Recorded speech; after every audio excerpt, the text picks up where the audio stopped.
So first question is, do you have a TikTok account? Have you benefited from it? Did you earn anything from it?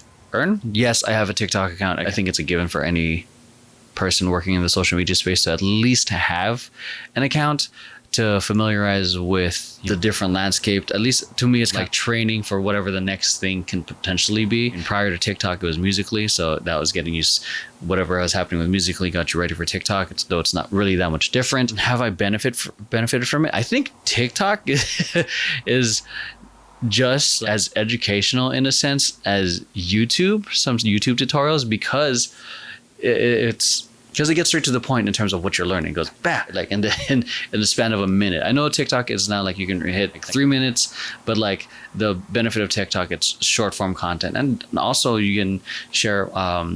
The fact that they have rights to use a lot of music gives a lot of creators, especially dancers, including myself, to create dance content without worrying about copyright strike or being copyright, like your content being taken down because of copyright, which is, I know a lot of friends who work in the dance industry, when they share their content, it gets taken down because of copyrighted music.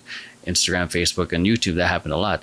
Though I think YouTube's gotten better at it, and then Facebook, Instagram, not that they're copying TikTok at the time of this recording. Since they started copying TikTok and got more music rights, I think it's been a lot more beneficial in that sense. But yeah, I mean, that's the thing that works so well on TikTok.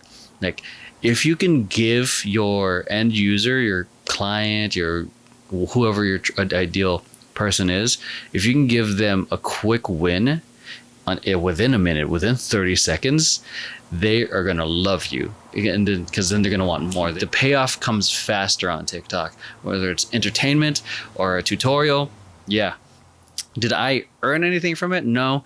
I'm not trying to monetize my TikTok. I'm just doing it for fun, or really just to understand the landscape and the content and just share my own dance videos as well.